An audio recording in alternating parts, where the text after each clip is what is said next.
أما بعد فقال رب العالمين في كتاب المجيد والفرقان الحميد أعوذ بالله من الشيطان الرجيم وما تقدموا لأنفسكم من خير تجدوه عند الله۔ محترم بھائیوں، بزرگوں، قابل احترام ماؤں بہنوں،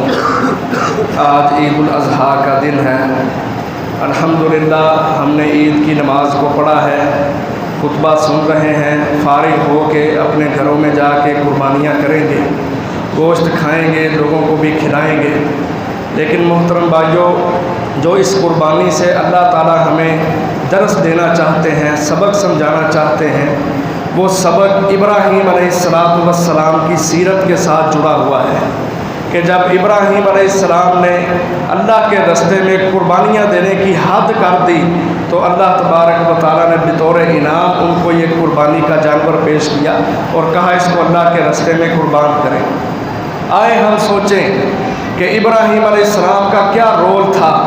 کہ جس کی بنیاد پہ اللہ تعالیٰ نے ان کو بڑے بڑے انعامات سے نوازا، کہ انہوں نے جب دعوت کا کام شروع کیا، توحید دنیا کے اندر پھیلانا شروع کی، سب سے پہلے اپنے باپ کو دعوت دی، باپ نے آگے سے دھمکیاں لگائیں، ابراہیم علیہ السلام کے قدم ڈگمگائے نہیں۔ اس کے بعد وقت کے بادشاہ کے سامنے کھڑے ہیں، قوم قبیلے کے سامنے کھڑے ہیں، انہوں نے بھی دعوت پر کوئی کان نہیں دھرا، الٹا ابراہیم علیہ السلام کے خلاف یہ پروگرام بنایا کہ آگ جلاؤ، حرقوہ وانصروا آلہتکم، آگ جلاؤ اور ابراہیم کو آگ کے اندر پھینک دو، یہ جل کے راکھ بن جائے، اس کی دعوت ہم سننا پسند نہیں کرتے۔ اتنی بڑی ٹکر لی ابراہیم علیہ السلام نے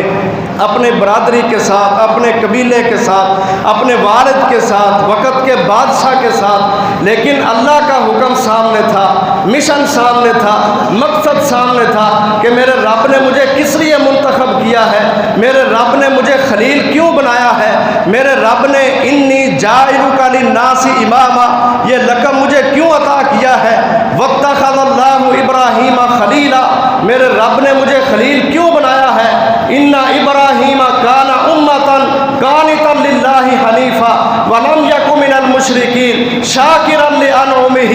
اجتباہ وہداہ الی صراط مستقیم، کہ اکیلا ابراہیم ایک امت جتنا کام کر کے گیا، وہ اللہ کا عاجزی والا بندہ تھا، وہ مشرکین میں سے نہیں تھا۔ ابراہیم علیہ السلام یہ سوچتے تھے کہ میرے رب نے مجھے اتنے انعامات دیے کہ مجھے لوگوں کا امام بنا دیا، اور قیامت تک آنے والے جو لوگ ہیں ان کے سامنے ایک تمہید باندھ دی، قد کانت لکم اسوۃ حسنۃ فی ابراہیم، قیامت تک آنے والے لوگوں تمہارے لیے ابراہیم علیہ السلام کی جو زندگی ہے وہ نمونہ ہے۔ محترم بھائیوں، اس سیرت کے ساتھ ہی قربانی جڑی ہوئی ہے۔ ہمیں اس سے یہ سبق ملتا ہے کہ ہم آج دنیا کے اندر دنیا کے بندے بن کے نہ رہیں، دنیا کو اپنا سب کچھ نہ سمجھیں، بلکہ اس دنیا کو عارضی دنیا سمجھتے ہوئے، عارضی زندگی سمجھتے ہوئے جو کچھ اللہ تعالیٰ نے ہمیں عطا کیا ہے، جس طرح ابراہیم علیہ السلام نے سب کچھ اللہ کے راستے میں قربان کر دیا، ہم بھی قربان کر کے ان سٹیٹس کو حاصل کریں جو اللہ نے ابراہیم علیہ السلام کو دیے تھے۔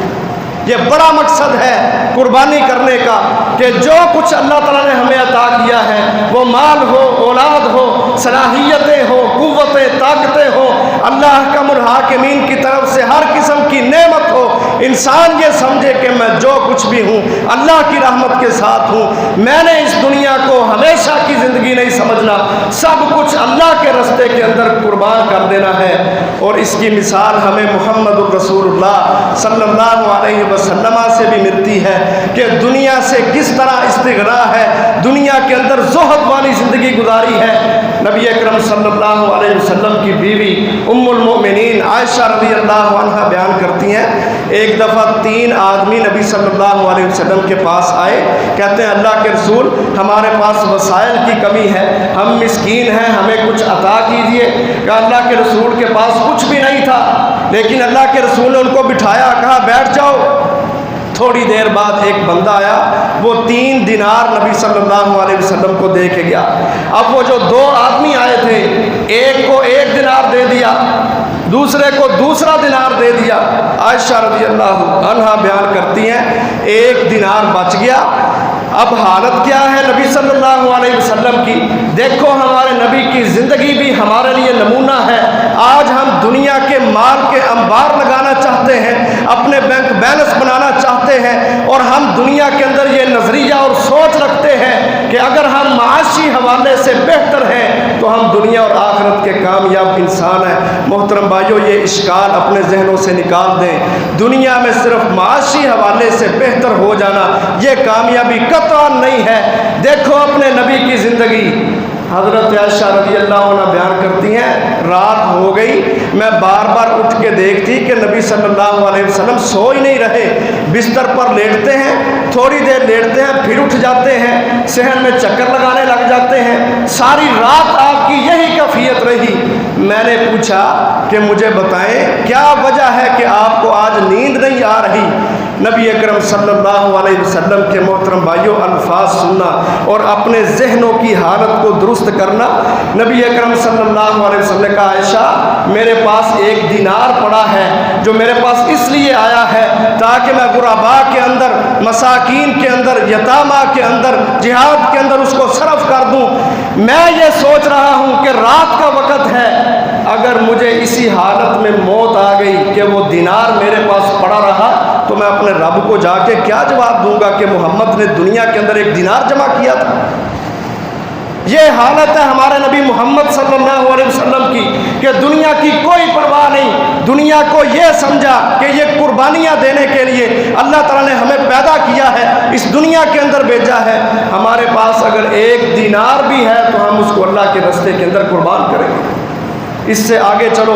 نبی اکرم صلی اللہ علیہ وسلم نے پھر جو اپنے صحابہ کی تربیت کی، صحابہ کے عمل کو دیکھو۔ کسی بھوکے کا بھوکا رہنا صحابہ کو برداشت نہیں تھا، کسی پیاسے کا پیاسا رہ جانا صحابہ کو برداشت نہیں تھا، دوسرے کے پاس چیز نہ ہو میں مالا مال ہو جاؤں صحابہ کو برداشت نہیں تھا۔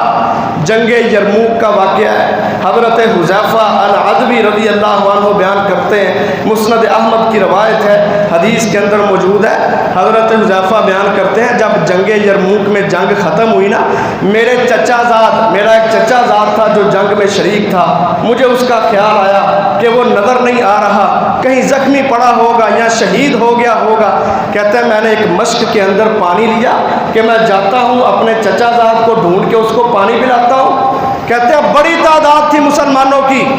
مسلمان شہید ہوئے ہیں، کافر بھی مرے پڑے ہیں، میں ان لاشوں کے درمیان سے گزرتا اپنے چچا زاد کے پاس پہنچ گیا۔ میں نے دیکھا